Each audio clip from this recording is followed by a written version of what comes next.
Tech for Seniors present the website of the week with Huey Poplock. Please like this video and subscribe to our channel. Website of the week number 12. I'm Huey Poplock. Today we're going to be talking about Office of Dietary Supplements, or ODS. ODS is under the U.S. Department of Health and Human Services. Underneath it is the National Institutes of Health. And under it is the Division of Program Coordination, Planning, and Strategic Initiatives. Underneath it is the National Institute of Health.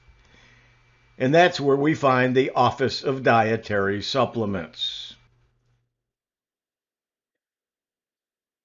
Here is their website. They have featured fact sheets. They also have other programs and activities.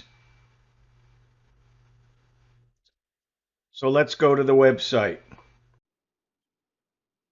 This is the website. There's a lot of information here. And what I want to do is take a look at the health information, but there's also news and events, programs and activities, grants and funding, and then some information about the Office of Dietary Supplements. But let's go back to the health information, and what I want to concentrate here today is the supplement fact sheets.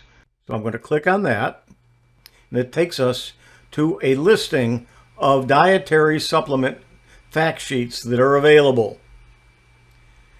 And as you can see, you can either click on the alphabet or you can scroll down. They are alphabetical, and there's a great many of the supplements that you see on the shelves, you see advertised on TV, or that you may be taking yourself and may not even understand what they are. Your neighbor, your doctor, your relative might have suggested this particular supplement is good for what ails you, and you start taking it and you either feel some difference or you don't, but you don't know much about the item.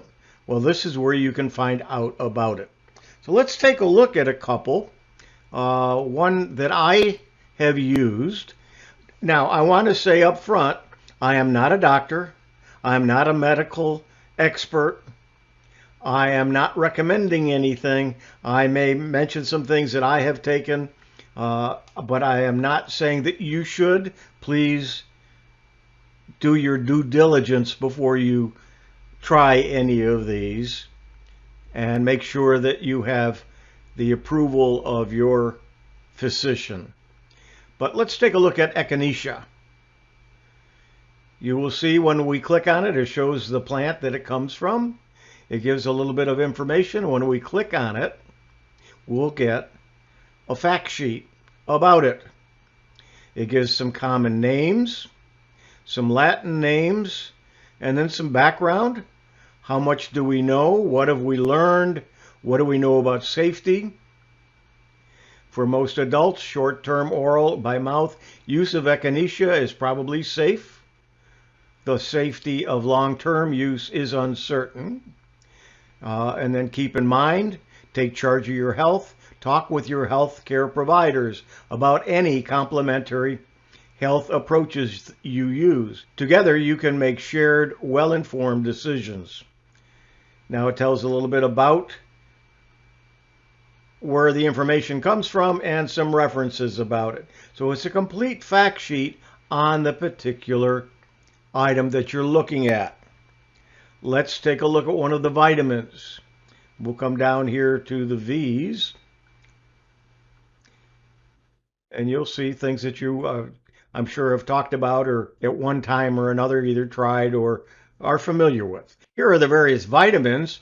Let's take a look at vitamin B12 as an example. You've got a consumer, and then you can look at it in Spanish, and you can look at it as a health professional. Let's look at the consumer first. You will see vitamin B12. There's a table of contents. What this is a list of the topics that are below. So if you click on any one of them, you will see that it jumps down to that part. But let's look at the top. What is vitamin B12 and what does it do? It explains it. And then how much vitamin B12 do I need? And then it'll give you by age, how many micrograms should you be taking. For adults, it says 2.4 micrograms. What foods provide vitamin B12?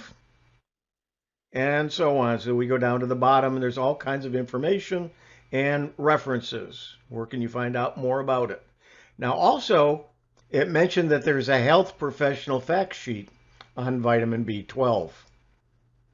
This is a little bit more medical, but some of you may be informed enough that this might make more sense to you, or you might like to look at this as well.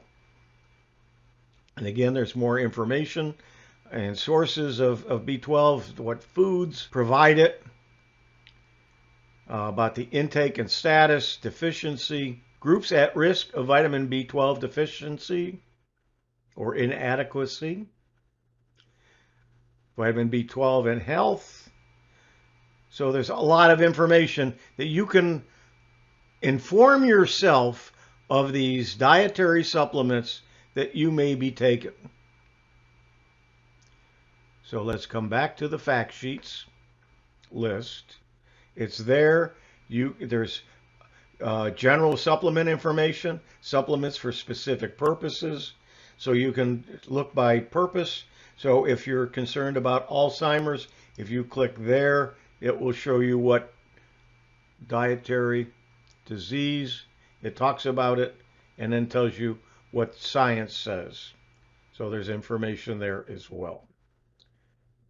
That's the National Institute of Health, Office of Dietary Supplements, Website of the Week number 12. I'm Huey Poplock.